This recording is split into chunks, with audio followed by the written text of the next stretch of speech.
Cindy sent me some Safegrabs to try out and review. She's on Shark Tank here in the latest episode, and we're going to try them out. We got the large size and the smaller size in blue. So here's the microwave. You know, you got the little turntable thingy here. This, you just plop that right in there. Okay? And it actually, you can also leave it there as a splatter guard so that you don't mess up your microwave and it's easier to clean. Alright, I've got some leftover baked beans in my nice little Corningware. Normally I would nuke these up for like 3 minutes and then, you know, we'd eat them, but that thing does get hot, so let's try it out. Okay, we're ready. And, you know, that's pretty hot to the touch. Ow. So, with the Safe Grabber, look at that.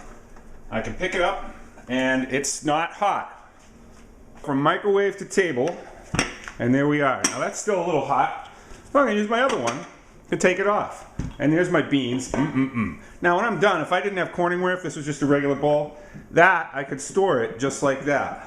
Okay? In the fridge, sort of like the bowl topper from seasons before. So, ouch. It is hot. And this thing does work. So it works as advertised. And it's food grade silicone, so you could actually eat off of this if you wanted to. I give it 2 thumbs up.